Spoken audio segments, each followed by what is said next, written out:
So the title of my message today is The Divine Principles to Seek Wisdom. Amen. Divine means something coming from God. A principle is a pillar on which a house can be based. So it's the divine principles of our life. Let us now go directly to see what is written in the book of Proverbs chapter 5. It is the beginning, it is not the end. Proverbs chapter 5 is the son and the father. And the father is advising his son to be careful about women. Not to follow any woman. Because if it is not your woman, following her is a mistake. So it starts like this. My son, pay attention to my wisdom. This wisdom, he says, is a wisdom based on experience. So wisdom can be based on experience. We can take this wisdom away and say, my son, pay attention to my experience. Because he's a father, he knows what it is to deal with a woman who is not yours. So he says, turn your ear to my words of insight. Words of insight means the words of knowledge. The knowledge you have from experience. You cannot just know a song and then you have an insight in singing. You must be a songwriter and a song analyst to get insight into the message of the song. So we have wisdom, and he says, in wisdom, you will hear my own personal experience of what I'm going to tell you. That is what he says, it is my insight. Then he says, that you may maintain discretion. So when we pay attention to the Father's words and his experiences, we maintain discretion.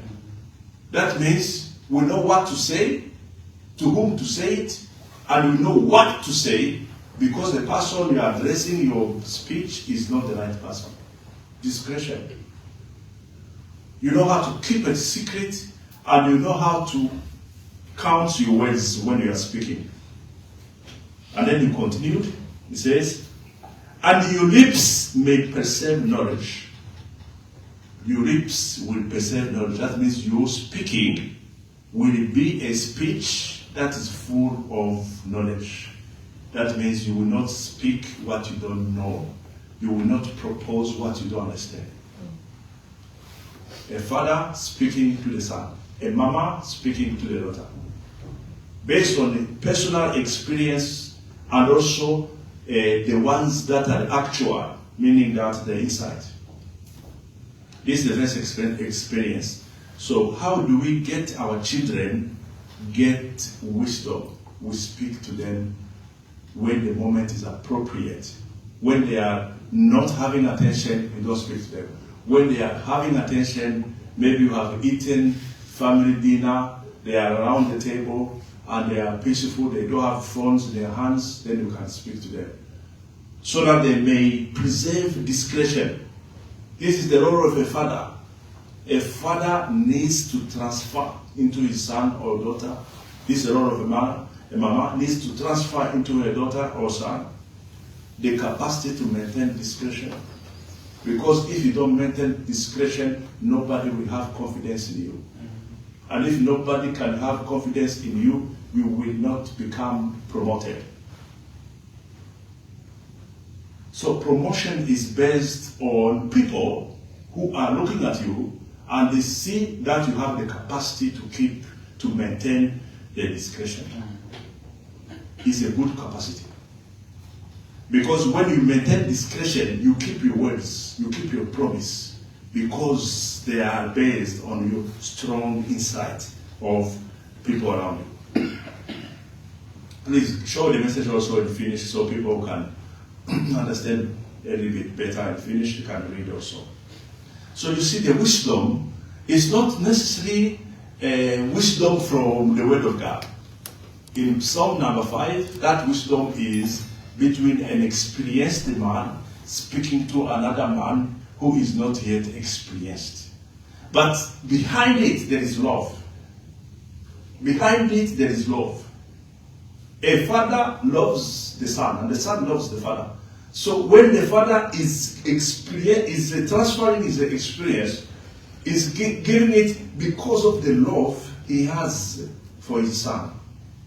It means, therefore, that anybody else with the head can also give advice, can also give insight, but because those advice and those insights are coming from a man or a woman who has no love whatsoever for you, those will be misleading. So wisdom can also come, not from God who loves us, but for the enemy who hates us. That's why we should pray that, Lord, among people I'll meet today, give me insight, give me revelation to understand the one who is my friend and the one who is not my friend. Somebody was saying that never say a car dealer is your friend. When the car dealer gives you a key of a new car, don't say my friend gives me the key of the new car because he loves me. No, he needs you to spend. The car dealer may not be your friend. Be careful. Somebody say amen. Amen. So let's continue now. We go to another passage which will give us more insight. It is given in Proverbs 12:15. In Proverbs 12:15, it says, the ways of fools seem right to them, but the wise listen to advice. Now it is coming to complete Proverb number 5. A father is willing to transfer insight into his son, but is the son willing to receive it? Because if a son is not a good one, if a son looks at the father as an old man and he is a young man, or a son looks at the father as the father is not educated, I am educated, the father has not traveled, I have traveled, so what he says is not relevant to me. The Bible is telling us in Proverbs 12, it's saying that the way of fools, they seem right to them, but the wise listen to advice. So if I am interested in becoming wiser and wiser, I must pay attention and listen to the advice, especially advices coming from people who love me. If people would listen to this, there would be a lot of troubles that we would avoid.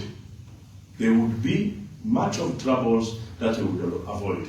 If your wife is your wife, it means she loves you. What she tells you, even if it is not making you happy in your flesh, it may be a medication for you tomorrow. Listen. Just listen. In the same as our brother was saying, the Holy Spirit is telling him when driving on motorway, go slowly, go slowly. He obeys and goes slowly. After that, you see animals. If those animals, if he had not gone slowly, maybe he would hit one of them, and that may make a very fatal accident. Listening to advice is the capacity of somebody who is interested in wisdom. Capacity of somebody interested in wisdom is listening. So when you pray, ask the Lord to give you a gift of listening. A gift of listening. When I was much younger, I was like 30 years or maybe 35. I received salary raise in my work. And why did they raise my salary? They say, Jean-Claude, you are the young among, I was board member, executive board member in a company. They said, you are the youngest among us, but we have great esteem for you because you are able to listen to everybody and to respond to every detail of the message. I didn't know I was able to listen. That was a testimony. So I received the salary raise. So it pays back, and I wish you guys, ladies and gentlemen, be able to listen. Ask yourself, am I a good listener? Physically, as a human, as a lady, as a man, are you a good listener? Because if you are not a good listener, in the spiritual world, you don't belong to the wise, you belong to the non-wise. It's true. It can be like an insult. It feels not good for somebody's feelings, but it's true. The spiritual world is a world that is not concerned about our feelings, is concerned about our well-being. I like to feel bad, but to feel fit. When you go to the gym, for example, you put weight on you. The body says, oh, you are breaking me. But after the training, you feel better. You are fit. Right? That is also wisdom. That is also wisdom. And then we continue, we see the applications of wisdom. The applications. Because if I know mathematics, but I cannot make a budget for my family, my mathematics knowledge is useless. Right? You know mathematics, you can count. But when you get €1,000 today, tomorrow, you have no €1,000 anymore. Why? Because you have spent it. No. When we receive, we should multiply. We should increase. That is the capacity of creating wealth. We don't create wealth unless we are able to control our spending insights. Spending too much belongs to the fools. The wise will always keep seed, because the Bible says, if you want a harvest, you should sow. How will you sow if you eat the seed? Let's see the capacity, one of the applications of wisdom we are going to look at.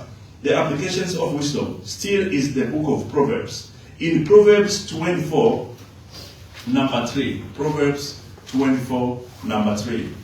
Proverbs 24, number 3. It says, by wisdom. It means by applying wisdom. That's the application. By wisdom, a house is built. A house is built by wisdom. Meaning, if I want to build a house, I don't need to use my brain. I need to use wisdom. A house is what? A house is a place, is a space, is a dimension. A house is a place, is a space, and is a dimension. It can be an intellectual house. I want to become better. When I had a master's degree, one of my professors came and said, I see you as my doctoral student. I had not yet built a house as an academician. I had built a house as an intellectual, because when you are having a master's degree, you can be calling yourself an intellectual. But I say, I need you to be higher. If I had not listened, I would not have been able to plan to build a new house, which is the house of doctoral honors, doctoral application, doctoral influences. I had to go in. It's by wisdom. He said, by wisdom, a house is built. When I met Catherine, I had to be asking the Lord for insight to see her not as a young lady, but to see her as a wife and also as a future mother, and I see her as a grandmother as well. Somebody say amen. Amen. You have a vision for upcoming 50 years. That's why I don't joke with her, because I know that the house we are building should have enough room for the children and enough more room for the grandchildren. Amen. Somebody say amen. Amen.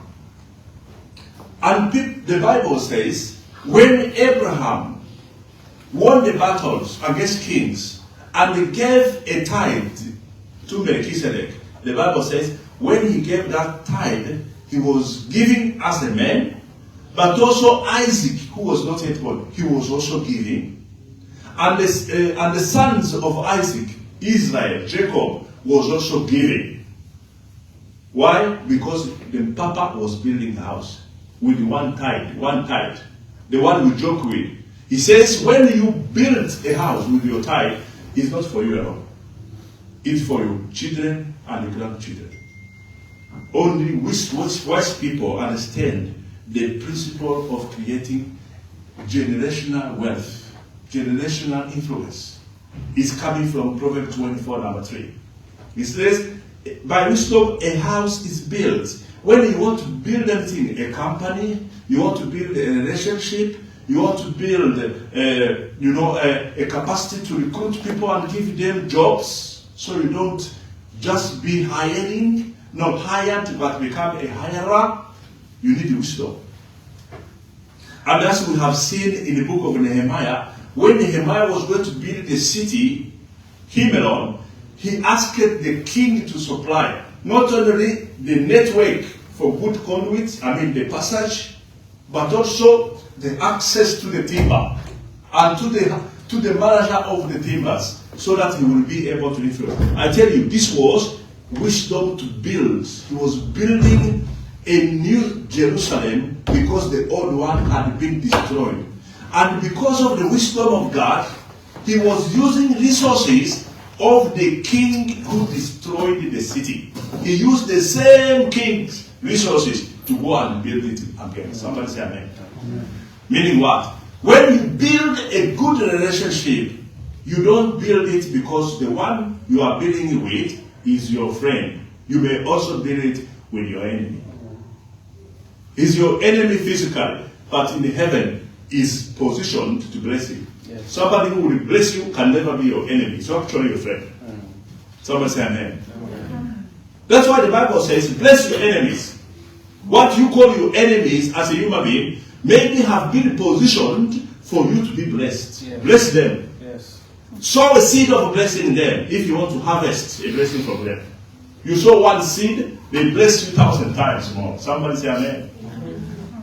That's why wherever I go, when I'm at my workplace, I see students, I bless them.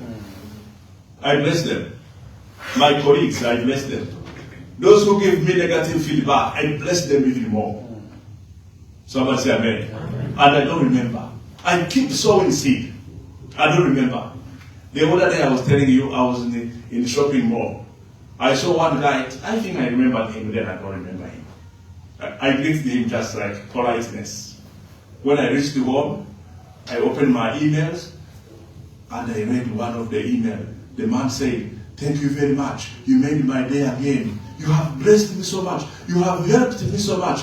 When I was still a student at a business school, I wonder what I did for that man. I wonder what I helped him with. But he knows. So, by wisdom of heaven, I was building a house, and I didn't know that I have that house because a relationship is a house. Somebody say amen. Amen. It's a place, it's a space, it's a dimension. Somebody say amen. Amen. It's a place, it's a space, and it is a dimension. So we need to be interested in wisdom. If you don't know what you should ask for when you pray, ask the Father, please, one thing I need is to be in your presence. Be in your presence. Because according to Proverbs number 5, it is a father speaking to the son. If you are not in the presence of the father will not speak to you. Yes. This son of Proverbs number 5 was in the presence of the father. As Pastor Matthew Ashimoro in London used to say, who sees you determines who you see.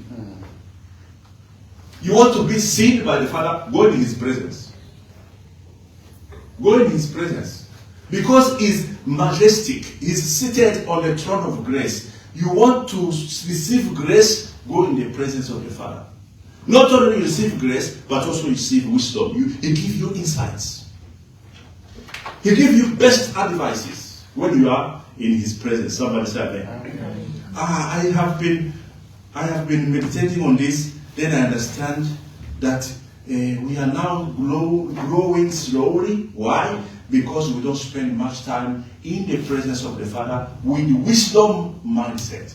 Yes, we spend time in the presence of the Father, but we are asking for a car, we are asking for a small job, we are asking for small peanuts. We should stop that. Somebody say amen. Amen. We should never spend time asking for, give me a job. No. Who told you you was born to be a worker. Maybe you are born to be an industrialist. Maybe you are born to be a blesser. Yes. Go in the presence. Let's go in the presence of the Father. Somebody say amen. Amen. Now, we have seen that wisdom in general, and I told you some wisdom can come from heaven, and another wisdom can come from the devil himself. Ask the capacity to understand when the devil is trying to mislead you into something wrong. How do I understand it? I read the book of James. You know, the book of Proverbs is very generic. It gives everything about wisdom, but not in an organized way. When you go to James, you can learn from them. Somebody say amen. Meaning, James should become one of your friends, one of your spiritual friends. My best friend is Abraham. For many years, I spent time with Abraham. Every time I will read the Bible in the morning, I will ask myself, what is the position of Abraham in relation to this? Then I get to understand that Abraham is the grandfather, but there is a grandfather and there is a cousin. So let's look at our cousin, James. Somebody say amen. Amen. Let's read James number 3:17. James number 3:17. James number 3:17. He says that, but, he's starting by but. That means something has happened before, and now he's showing another thesis. There was a thesis before, but at 17, there is a new thesis. What is the new thesis? He says, the wisdom that comes from heaven, meaning the wisdom of God, because God is in heaven, is first of all pure. That means the insight coming from heaven, the information coming from heaven, the advice coming from heaven is pure. There is no pollution in it. Number one. Then it is peace-loving. Are you interested in doing something? Ask yourself, is the intention behind this peace-loving? Is there love of peace or love of troubles? Peace-loving. This is how we get to analyze ourselves in order to make a good choice. Peace-loving. Am I making peace with everybody, or I'm going to start a trouble? Peace-loving. That's why the Bible says, if you are wise and your neighbor has litigation with you, do not say you are right, because your neighbor can take you to the judge. Settle the matter before that time. Peace-loving. People will say, oh, you keep losing. You keep losing. No, you are not losing. You are winning.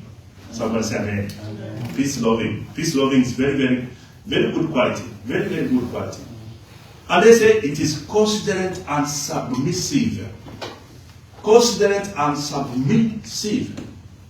As a lawyer, I sometimes have a problem with this. Because when I met Catherine, she told me, Catherine, that young lady was here. She said, I love you, but when you start thinking about this law stuff, saying that you don't do this because the law does not oblige you to do that, and then say, I'm going to do this because the law says I should do it. That one I don't like. She told me. So in order to maintain that house, I had to be submissive. If your wife tells you, I don't like this, why do you keep doing it? Why? Somebody who says he loves you or she loves you is saying that I don't like this from you. Submit. Submissive. Because when you disappear for a moment, you will appear bigger and glorified. Somebody say amen. Amen. Yeah, I submit, then I get nice lunch. Yeah, I get nice lunch.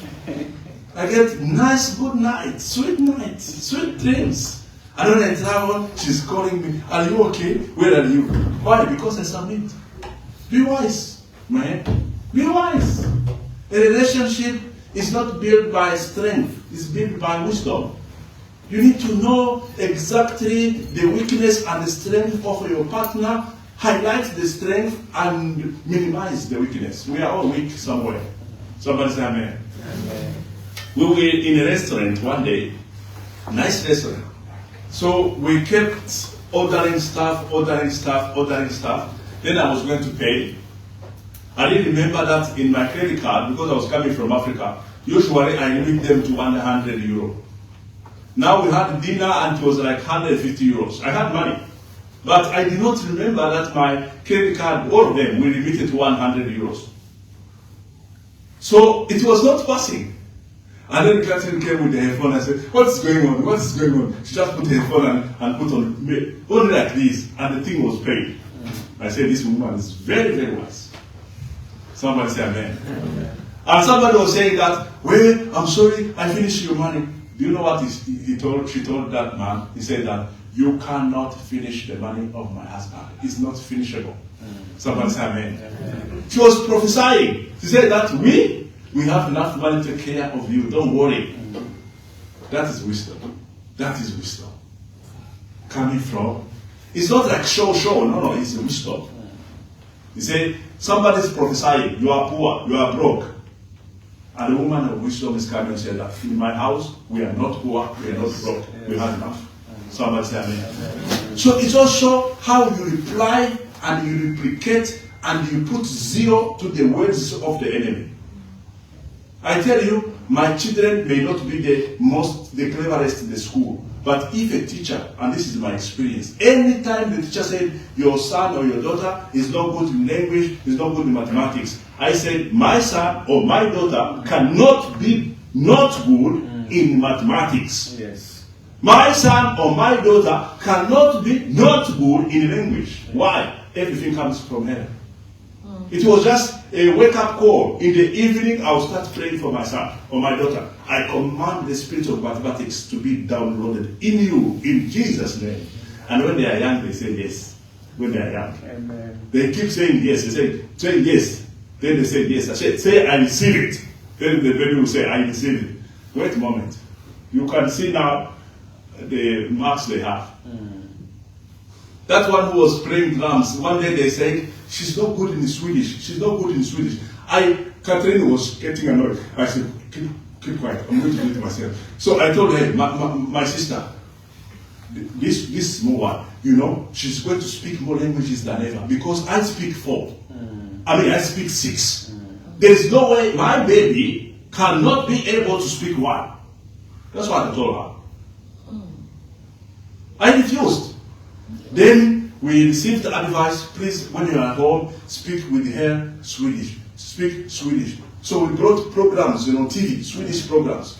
We brought books, and we were speaking Swedish to her. We went to the Swedish church.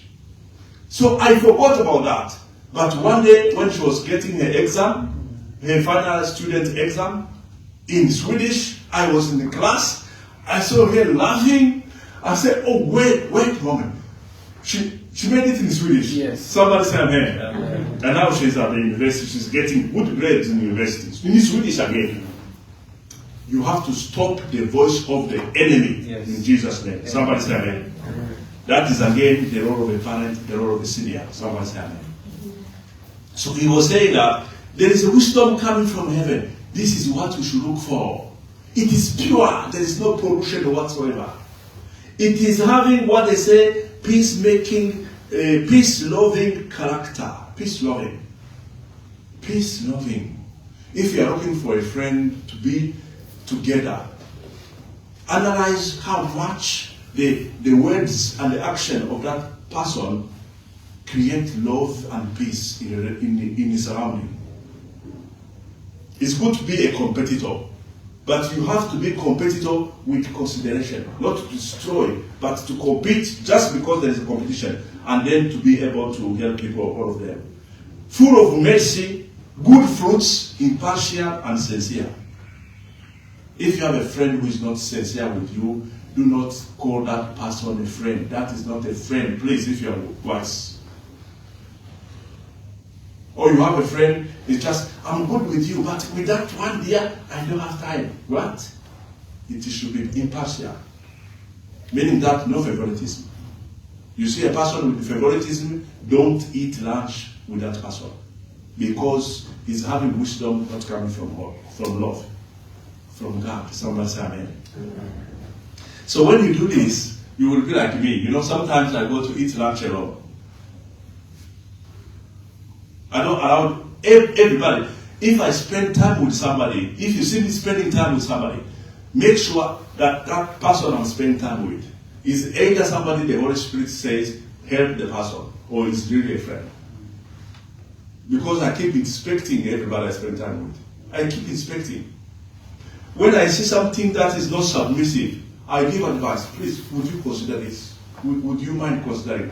If the person does not listen, that's the last time we spend time together. Why?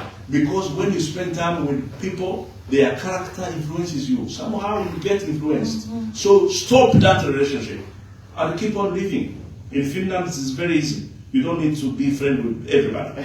In Africa, it's difficult because you are supposed to be so social. In Finland, it's allowed to be alone. That is beautiful. I love it. Somebody say, I love it. Then in James 3:18, it says that peacemakers, those who love peace, they must sow a seed of peace. Peacemakers who sow in peace reap a harvest of righteousness. Sowing peace, a seed of peace is sown by peacemakers. Troublemakers sow also their seed. That is the seed of trouble. That's why one day the Holy Spirit was almost drawing my ear many years ago.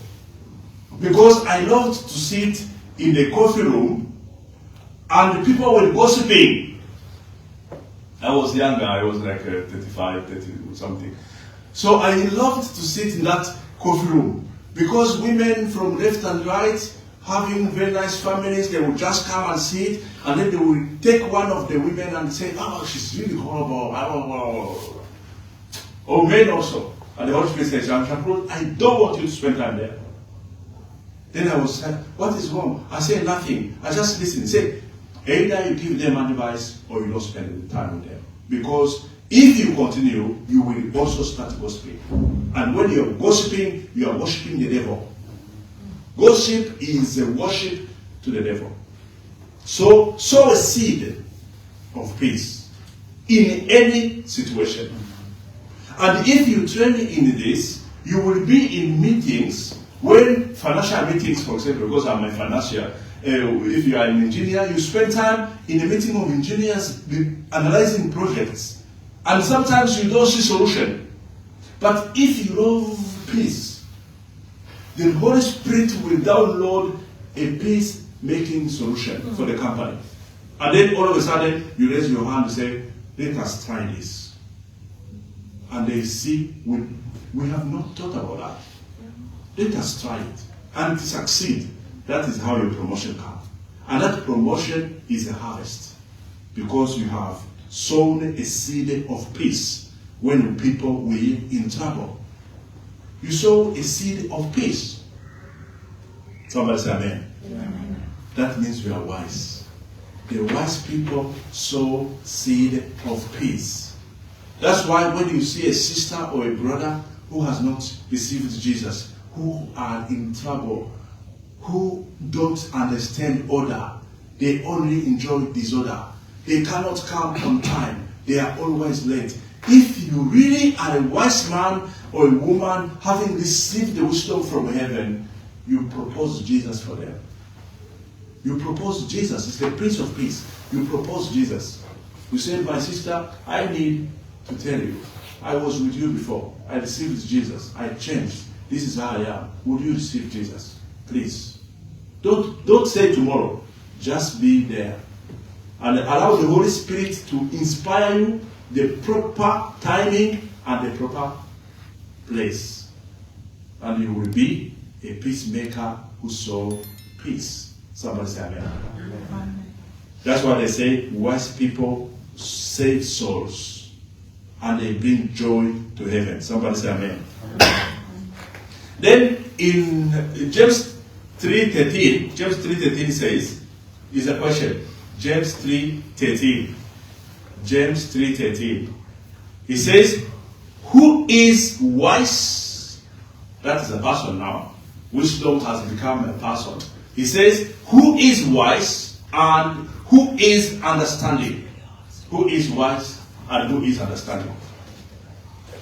I was in my meditation room. It says, Lord, give me an indication of how I will see people and know that they are wise and they know that they are people of understanding.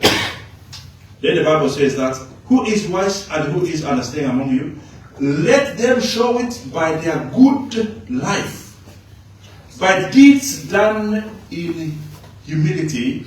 That comes from wisdom. Goods done with humility. People who are proud cannot be humble. And if they cannot be humble, they are not wise. And if they are not wise, you don't need to spend time with them. You can play with them, you can bless them, but do not allow them to come in your house. Because they are not wise and they have no understanding. Somebody say amen. Amen. And if it is me, if I see that I have no humility, if I see that I don't have any good action based on humility, I will repent. I have to repent. Ask the Lord, please forgive me. You know, you can be a victim of a relationship. You can be a victim. Meaning that, legally speaking, you can claim for damages, you can claim for back payment. But with wisdom, you can take the humbleness because you are winning lack of trouble. So, who is wise and who is understanding? They get it by their good deeds. So we are allowed to see the deeds of people. The deeds, that means the actions of people. We should always respect them. We should always respect them. So that you group yourself among the wise. Because they can give you more insight and you become wiser. Somebody say amen. The contrary, you can read it at home, is based on James 3:14-15. It says that, but if you harbor bitter envy, if you are having selfish ambitions in your heart, do not boast about it or deny the truth. Such wisdom does not come down from heaven, but it is earthly and spiritual and demonic. Demonic. I don't want to make this a political slogan or a political debate, but if you sometimes watch news or read newspapers, you can see so much selfishness there. You can see that some people are speaking this because it's better for them, even if it is bad for the whole country. Selfish ambitions in their hearts. You can see bitterness. People say foreigners are no good because they keep all our jobs, they take all our jobs. So all of a sudden it's not a problem about competence and competitiveness, it's about somebody taking a job. Bitterness. Be careful. It is not coming from God, it's coming from demonic authorities. So we should always keep inspecting ourselves.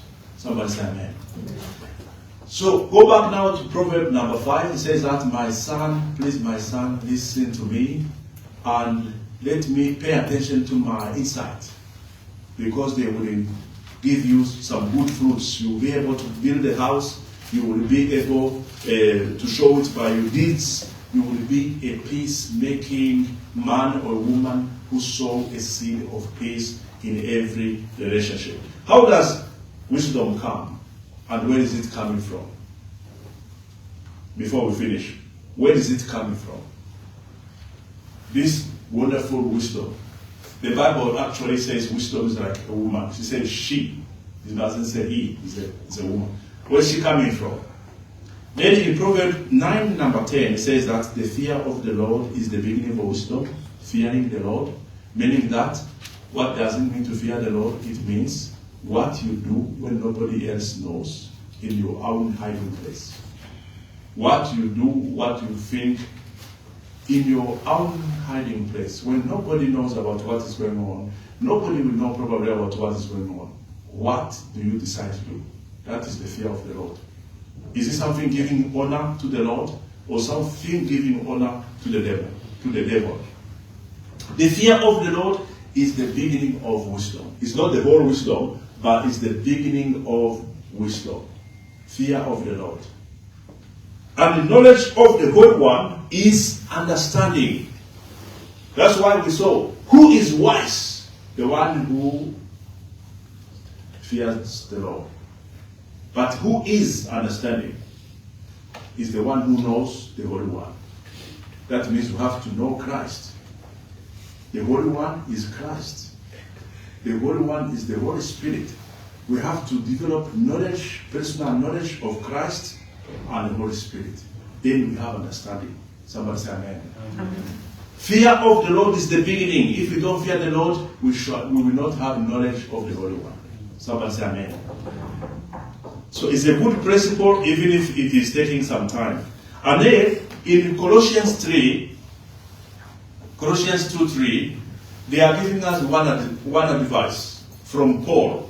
Paul, the apostle, was giving an advice to the church of the Colossians. He says that my goal to you people in Colossus is that you may know the mystery of God. Knowing the mystery of God is the knowledge of the Holy One. You see, you may know the mystery of God, who is Christ, in whom are hidden all the treasures of wisdom and knowledge. Somebody say amen. We shall know the mystery. You know, wisdom is mysterious. He says, God, Jesus, this man, Paul, was already a good lawyer. But he said, when I became born again, I saw what I knew as nothing. I had to know again something new. When we are born again, we should learn something new. And that is the knowledge of the Holy One.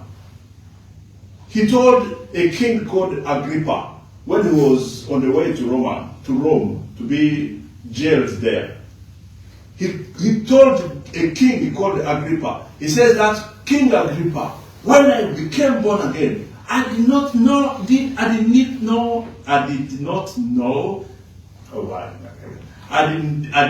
want to know anything else except Christ and Him crucified.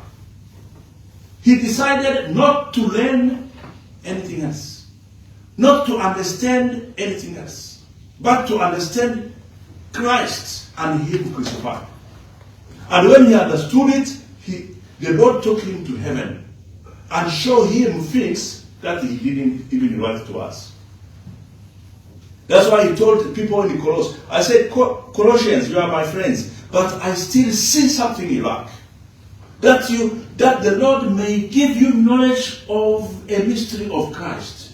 Because in Christ are hidden all the riches of wisdom and understanding.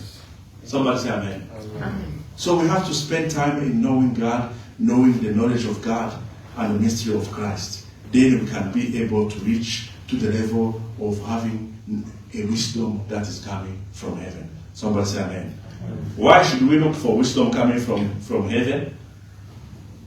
Because we are in the world with a mission. We are living in this world with a mission.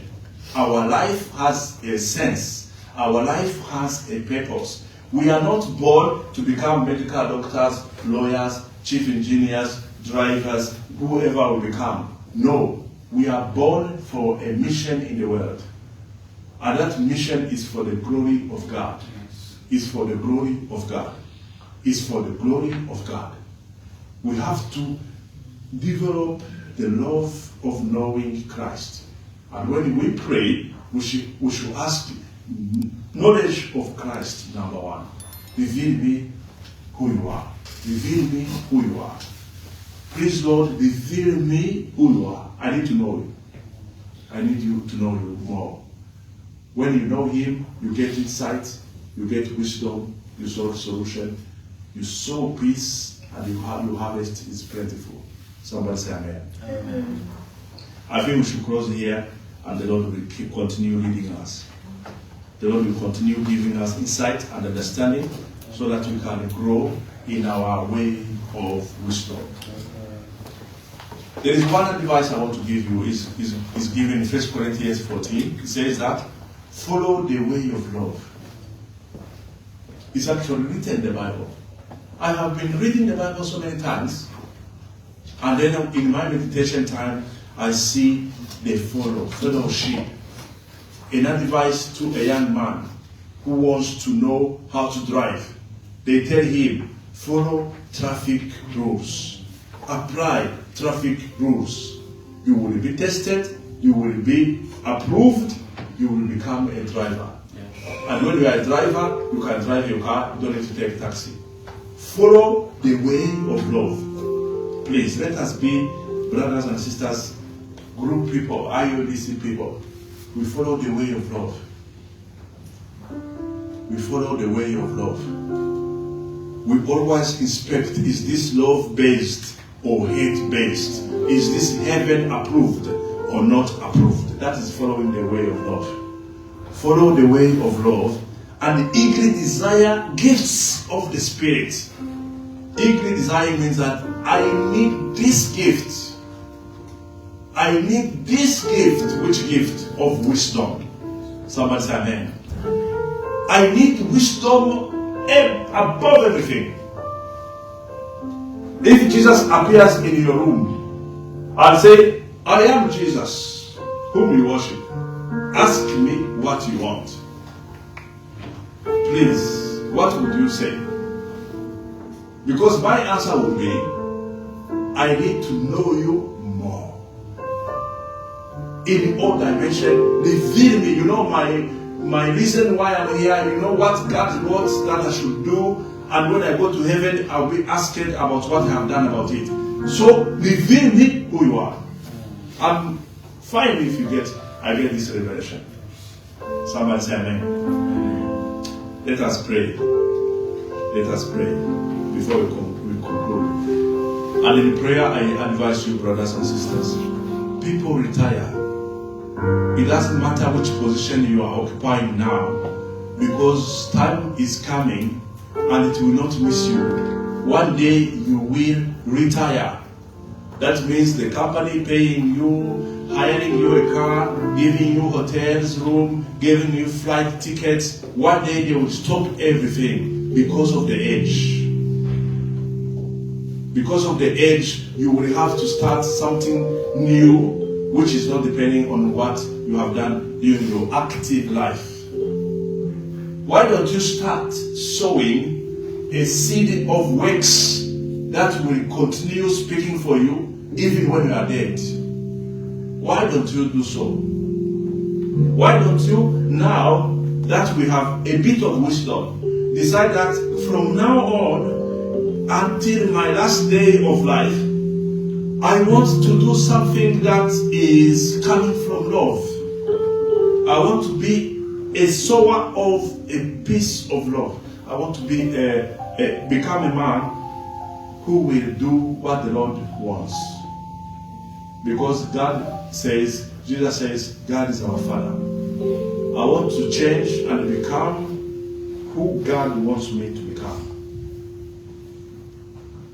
Please stand up if you agree with me so we can pray. Father, in the name of Jesus, we are gathering here in the church and but also online. We humble ourselves because humbleness comes from heaven. Proudness comes from the demonic world. We humble ourselves. We commit ourselves to you because so many years have passed. We have spoiled so many years of our lives trying to use wisdom from the world, which is not spiritual, which is not approved in heaven. Please reveal to us yourself. Reveal to us yourself. Teach us how to get knowledge of Christ. As Paul was praying for the people in Colossus, we are not there. We are in Finland or any other country where brothers and sisters are located. We want you to reveal to us, dear Holy Spirit, give us the gift of wisdom. We want to understand Christ. We want to understand Christ. Give us knowledge, because without that knowledge we may perish. It's not because of the enemies, it's because of ourselves. We humble ourselves. My Lord and Savior, I know that you have not called us in the Open Doors ministry just to remain the same. You have a better plan for us. We have a great vision of what we should be doing for the rest of our lives. Give us the knowledge of Christ. We want to discover this Christ, not only Jesus, but also the Christ, the one who died and rose again and was giving all the authority on earth and in heaven and under the earth. Please, Lord, give us the revelation about Christ. We want to learn from you. We want to learn from you. We want to learn from you, Christ. Please reveal yourself to us in every situation. And also, Lord, we confess for our lips. Sometimes our lips are speaking what does not bring honor to you. Please give us the capacity to control, dominate, and subdue our lips, our own lips, so that we don't go around making commitments, giving promises which are not approved from heaven. Please, Lord, manage our lips. The problem comes through the lips, because behind them there are tongues, and those are very dangerous instruments. Please help us to control our lips, so that we will always be peace-loving and considerate and sincere. When we promise, we keep the promise, because we don't promise without your permission. Please, Lord, give us a possibility to use our lips when you have approved it. In the name of Jesus. I want to prophesy to somebody. You have been speaking words based on your high emotion. And by doing so, you have destroyed somebody, although that somebody is still alive. You know about the person I'm talking about, the persons I'm talking about. Go, repent, ask forgiveness to them, and start using your lips to build up. Because love builds up. Love does not destroy. There's another one who is always busy. Always busy. The Lord tells you, time belongs to me. Stop being so-called busy. Spend time in my presence. And whatever makes you busy will be done quickly, quicker than you can do it by yourself. I will intervene in your business, and you will not be busy any longer, because I'm the one in charge. When you spend time in my presence, you will see my glory in the name of Jesus. Father is speaking to a lady, saying, my lady, you have to be careful and not to be so much speedy. Be careful and not speedy, because your life is under my charge, is under my control. I need you to be a peace-loving lady who sow seed of peace, and your harvest will be eternal, generational, plentiful, better than you think. Do not worry, I'm taking care of you in the name of Jesus. There is a person who is listening to us, is not here. You have heart problem and hypertension. Your blood is running too quickly. The Lord says to you, if you humble yourself and stop moving on according to your brain, but being led by the Holy Spirit, I will heal your sickness and disease. Not only so, your heart will become as young as that of a young man. But if you continue, you are running directly to the grave. You will die very soon. So be careful, change your attitude in the name of Jesus. Thank you, Father, for Sunday, a Sunday like this. And also we pray that this word will heal people, will do good to us, and will write new books, new chapters of destinies in our books of life. In the name of Jesus. Amen. Amen. Praise the Lord. Amen. Amen. Yes, now we said goodbye to our brothers and sisters online. We'll see you again next Sunday. Amen.